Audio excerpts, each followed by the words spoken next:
Okay, what's major and what's minor? Many incidents are a result of learners' immaturity rather than attempts to challenge behaviors. And this is middle school. It's not a behavior. It's I don't know what to do. And I talked about my third grader who doesn't know what to do when he's frustrated. And so I'm in middle school, and the first time little girls are making eyes at me, I don't know what to do with that any more than I do when they used to make eyes at me and then they don't. This is where I felt I had more behavior problems than anything else you can know is when their little hearts were breaking. And unfortunately, you don't get to know about that. Nobody tells you. You have to figure out it's because they're sweet on somebody and now that person is rejecting their attention and they have some new behaviors one day that you don't know where they're coming from. And of course, you as the teacher get the brunt of it. And so is that immaturity? Is this behavior? What do you do with that? And is that serious or is it minor? And that's what I learned the hard way is sometimes you got to give them a little room. And when classroom management say we don't do that, but again, if I was connected with them, I often could get that out of them or I could figure that out. That's what was going on. But I didn't want to overreact to it, but I want to be prepared for it.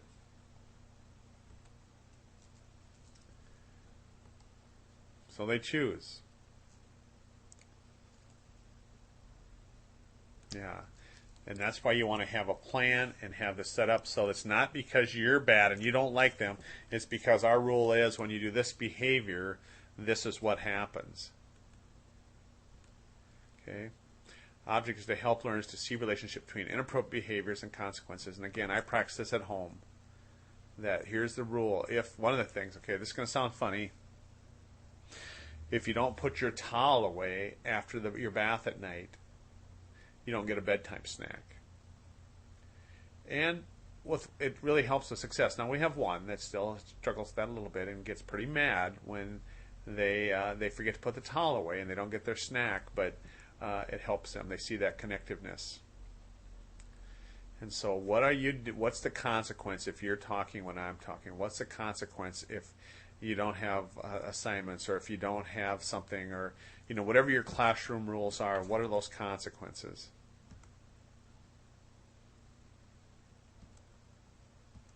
Yeah. Okay, can we be consistent and fair?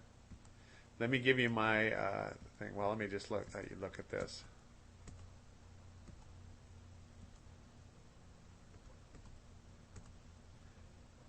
You look at this a second.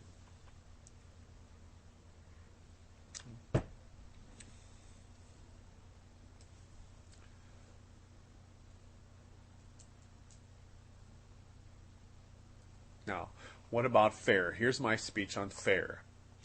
If I perceive as a student that you are not fair to everyone, you're going to have some problems. And who this really comes into is, for example, I coached, and this is what I really had to guard against. I had a special place for the kids that were on my basketball team, and of course I knew them better. I spent more time with them.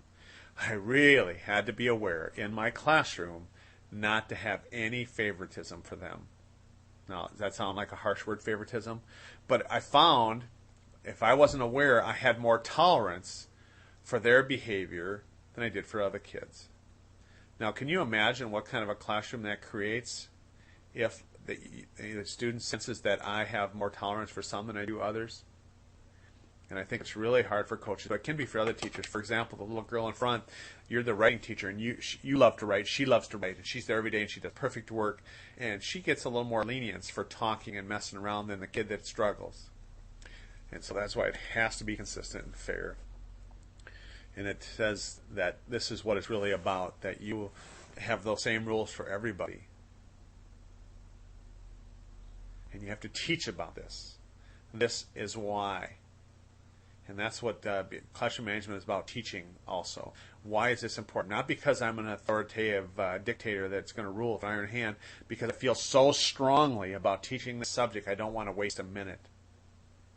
And time throughout the year, you'll have to stop and re-teach that lesson. So if we have some misbehavior, what do we do?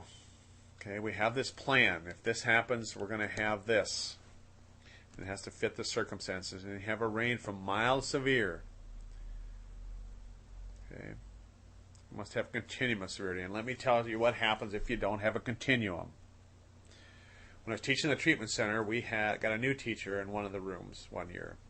And he was having a hard time getting the hang of working in this treatment center. And so he had a whole bunch of different kids in his class. And one day, one of the things that happened there is if the students misbehave, and especially the outside students, he had a bunch of kids in his class that didn't live there, that they were what we call day students, just there during the day. If they misbehaved in class, they lost a privilege or something. And if that happened again, then they missed something bigger like a PE or something like that was kind of fun. And there was about a 4 or 5 step thing that was part of that. Well, this kid one day started screwing around in there, and this teacher was kind of frustrated. And he slammed his hand out and said, okay, his kid's name was Terry, you're staying overnight, which was the most intrusive thing. He didn't start at the bottom. The first time the kid was off from the day before, he said, you're staying overnight. And of course, these kids that wasn't their choosing. Terry went ballistic, attacked the teacher, punched the wall, ran over a few staff, but just absolutely had a 4-alarm meltdown. This guy forgot about that continuum of beginning to end. He went right to the most intrusive one. Okay, that's what will happen to you. That's why you have this plan. And it can't be built on what happened yesterday. That the child gave you some trouble yesterday. So today, because you gave me trouble yesterday, today, the first time you act up, I'm kicking you out. You have to give them a fresh start, especially these challenging kids. Oh, by the way, Terry's in the penitentiary now for beating up, second time assaulted somebody, and he's doing 3 to 5. So, what about this self-control? We're going to reinforce those desirable patterns. Okay. Yeah, and it has to be the learner. We get more story time because that's what I like. Can we have these kinds of things? Free time, and let me just warn you about free time, is sometimes that can be a killer. That I've seen student teachers, you're going to let them have the last 15 minutes of the class as free time, and that's too long, especially for middle school kids. Free time is like 3 minutes. Free time is not 15. If kids get free time, if you're going to have, same way I had that with I'm going to play games. We're going to play a game at the end. Well, the game needs to be 3 to 5 minutes, very short quips.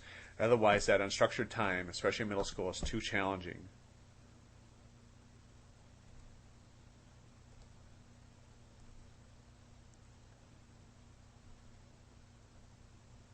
And you've seen effective teachers do some of this. What can I do in the flow of the lesson? Indicate that you know that you understand that behavior is going on. Give them time to correct it and avoid more serious, like eye contact, a little hand signal, a facial expression, those types of things. Here's what I'll say about that, folks. The good kids, this is all they need. If they're just messing around, this will take care of it. If there's some other things going on, this will not be enough. But the good kids will always correct, and I get to practice this regularly in our Sunday school classes I teach. The good kids will snap in with just some of these simple things like eye contact, hand signals, facial expressions. That'll be enough. Okay? And then the next thing is that we call proximity control. Proximity is how close, approximation to them. Often that's enough. Move that area of the classroom. Misbehavior is occurring. Okay? And again, you're still teaching. You just walk over there. You just walk over there and get closer to them. We talk about this in classroom management too. If there's a child that's a little more challenging, is that you place their desk closer to you. We didn't say in the front, because sometimes front can create a problem too, but closer so that you can keep a closer eye on them and give them more attention than normal. And then you may use their name in the context of lessons. It has been noted it causes a quick appropriate behavior. And if I was Johnny and I was picking something, I would pick this state to do or something. Again, the student quickly figures out the reason you put their name in a sentence in your lesson is that they're a little off on this deal. Okay, and then there's this, or redirect their attention. Okay. Johnny, what are we supposed to be doing? We're supposed to be working on this paper right now. You redirect it. And then you have to do a little more direct.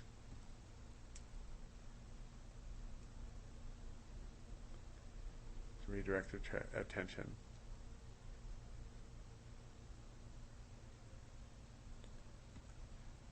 Okay, so that's category 1. Category 2 is situational assistance, and it's a little more intrusive because you again, you don't go to this one unless you've been through category 1.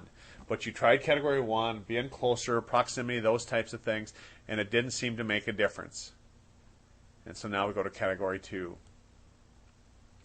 And again, we're still trying to do self-control and their dignity, preserve the dignity of that learner, but we want to take another step to manage our classroom and to keep teaching and protect the kid and the class.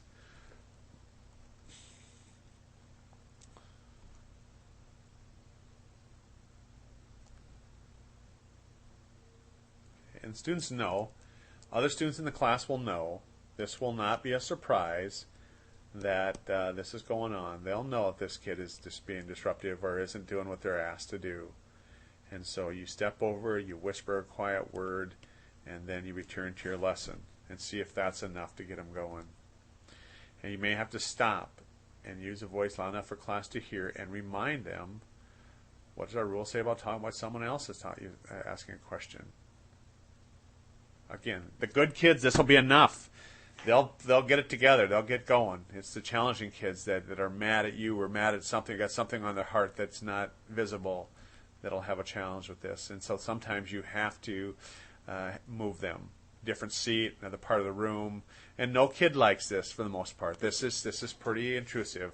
But you've done the other things. It isn't the first time the kid's out of line. You say, move desk, those types of things. You went through the first thing already. You've made contact, you've went close, you've whispered something. Oh, and this is so important. That's just so simple that you're not angry. And that's how you say it's not personal, it's the behavior. If you get mad, says, you're pushing my buttons here. And even if you have to talk to them 10 times, stay calm.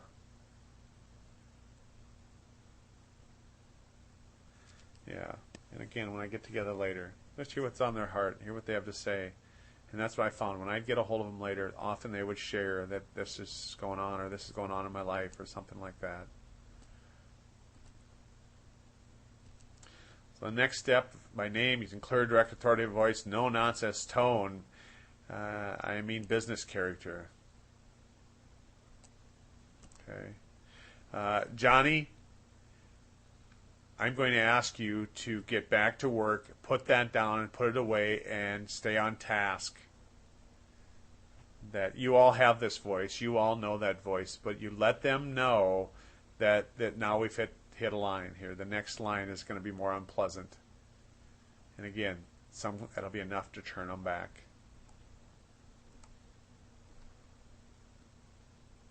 And then have a little conference. And again, by now, you want to have parents involved. You want to be talking to a parent. And let's hope that this isn't the first time you have communication with the parents. Let them know that you have a problem with their child in class. And you want to refrain from threats that there's something going to happen. Share your feelings about it and ask what might be done to solve it. And again, I say, this is where you say, what's on your heart? What's the deal? The behavior contracts then says this. Okay, I write this up. If you can, manage your behavior for this class period, you get this: some time off, some free time, one less assignment, less problems, help after school, whatever it is. But let's have a little contract, and even one that's written, and you sign it. Positives of improving the behavior. This is what happens. Here's the good things. I do a whole class. Used to do a whole class on behavior disorders where we talked about contracts. And I had kids practice writing contracts with students. And very clearly spells out the doom. Because you know why, Jimmy? I feel so strong about teaching this writing class that I can't have a student taking time away from it. Is that fair, Johnny? Or Jimmy, is that fair that you share that with them? That's why you're doing this? Okay. Often the best allies of the teacher, parents or guardians, concerned about progress and behavior in school, and maybe unaware of behavior problems. Yeah. Okay. Now, let me tell you about my experience on this. I love talking to parents, but I can remember one time where the mother, they don't have a phone, not unusual in areas of poverty that they didn't have a phone at home, and so I had a very hard time. The kid was just really giving me a hard time. So I got a work number from her from the office. The kid never would tell me that there is no way to get a hold of her. Got a hold of her at work after an extended period of time. I don't know where she was. I don't remember those details. But when I got to the phone, I told her, she got to the phone finally, and I told her who I was and what I wanted. She got mad at me and said, "Why are you calling me with your problems? That's a school problem. If he does something in school, that's your problem. Something at home, that's my problem. Now, I'm not calling you with my problems. Why are you calling me with your problems?" Well, it's kind of a short conversation. That was kind of the end of the conversation, of course. But I concurred with that. In her life, this was not on the radar screen about what was going on in school. And this kid, consequently, within a month of that, was placed in alternative school because of the problems he's creating, not in class, but in the school, and those types of things. But the mother was, that's a whole other lecture, and that is the effect that poverty has on kids. But this mother was just worried about putting food on the table and keeping the roof, the rent paid. She didn't have time nor energy to worry about what the kid was doing in school. But know with me, if I got a note from the teacher here at this house about one of my kids' problem in school, I wouldn't be a walk, it'd be run. I'd be at that school before the ink was dry, before the envelope was cooled off from opening it to see what was going on. And again, I have a relationship with the teachers that the first time we had communication would not be to say that there's a problem with the kid.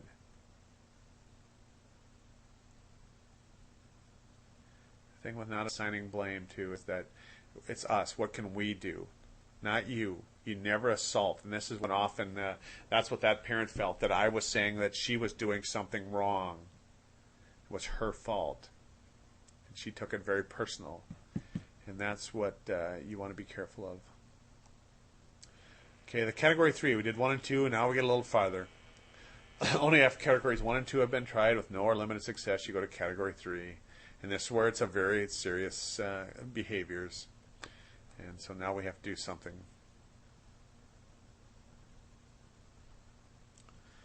Do they lose a privilege? Okay, I lost a field trip one time when I was in 7th grade.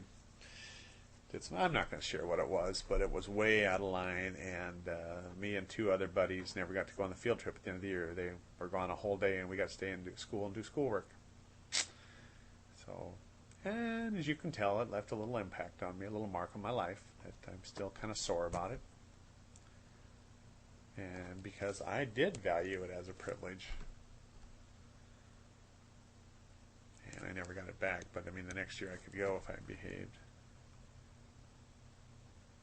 Okay, so I may lose a behavior that, again, you have to understand that it's a child. Whatever the student's going to lose is something that's valued to them. I said, I was going to move this kid out of the school. He didn't care. In fact, he was ready to go.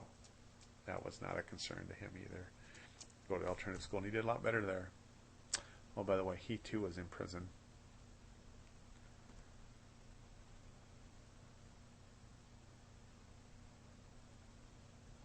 Okay, how about in-class isolation? Okay, and especially our kids hate to lose that. Middle school kids just never want to be isolated from others for the most part. Can you work on your assignment there, reflect on that behavior? But we try and isolate them so that you can keep teaching. What you don't want to do is waste valuable time dealing with this. So here, you need to move your desk over here. Your class is over here. You're a class of 1 now, and you work by yourself. And they aren't going to like that. And then we have to remove them. We have to take them to the room, send to the office. Just be supervised, never in an unsupervised area. And that's one of the things that I found is that, and especially in a big school, is if you kick them out of class, man, I tried to get somebody up there to walk them down. Because can you imagine? We kick a kid out of class and send him to the office. and they may or may not show up there in the next hour or so, and that's what I often tell kids do. That's long walk here. There's no time clock of when you get down there, so kids would show up, and of course in the office where I worked, there was a lot of kids waiting to see the principal, so it didn't matter anyway. But I just need to remove you. And this is the escape we talked about. That what about the time you miss? Otherwise, that's work. You got kicked out of class. I don't have to do that work. It can't be coveted. It can't be said, hey, I got kicked out of class. I didn't have to do that assignment. Nobody could see I couldn't read. Nobody could, I got to see that I didn't have the assignment done. And this wasn't always a factor. This was always a factor also in our small rural schools, and in school where I taught is if they stayed after school and missed the bus, there was no way for them to get home. Nobody there to come get them. So it was an issue. So it wasn't always possible to make up the time. And so that's when you have to be a little more creative. And then the category 4 is where you finally have to involve other people. It's your last resort. You've done all 3 other categories. And again, if you haven't went through those things and you jump to here, you jump here if there's a serious infraction in the school, but it should never be a classroom disturbance that goes right to category 4. And that's really what we're talking about is classroom disturbances for these things. When I was in the middle school, that was if you had a problem in the classroom, it was called classroom disturbance. And that was what you had to fill out the paperwork when you sent them out, was for classroom disturbance. And yes, now we need a conference. Anytime we do this, we need a conference. And that conference has to be parents, obviously administrators, counselors if they work with them. And the outside agency who I involved it with is if they had a truant probation officer or a court service worker, maybe social services, somebody like that. But sometimes those people were better communicators. I had one kid that had a mentor he worked with. And I had a meeting one time on this, and I invited that mentor, seemed to be, because this kid loved that mentor. But you get these people around, and we're going to have a little meeting. And so, I say that let's hope that the first time we call the parents isn't to say we've got to have a meeting because we're kicking your kid out of school. Let's hope we've had a relationship with them before that. And you prepare carefully for this. And you have those examples. And this is the other things you record. You need to know that how many times this happened and what's happened and that type of thing. That you have some data for that. And your attempts and strategies to remedy the problem. Data of the severity of the problem. Okay, the collection. That I had worked with one teacher that was fanatical about this, about keeping track of behaviors for this reason. And she kept a daily log of her class based on this. That every time class walked out, she'd jot notes down about things that went in the class, even the things she didn't address, that the student didn't bring something or something like that. She had daily records of it for this purpose, that if she ever had to deal with something like this, she was prepared. And as a parent, I will tell you how important this all is also, again, that you don't make me feel like it's my problem. I've done something wrong here that my kid's failing in school and causing these problems. Because if you do, the gig's up. You're going to have your hands, so you have to deal with my mouth and my anger.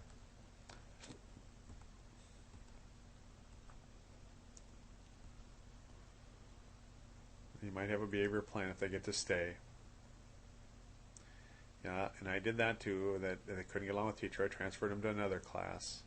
And sometimes it's suspension. Okay.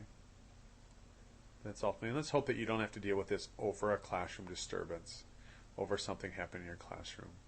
The only time I would say you'll get it pushed to this is if that you're not responding, if you're a dignity. And that's not a fair thing. I worked with some kids that just were bulls in a china closet, and most of the time it was related to learning difficulties. And they had a lot of problems, so I'm hoping that you don't have these, but please be prepared.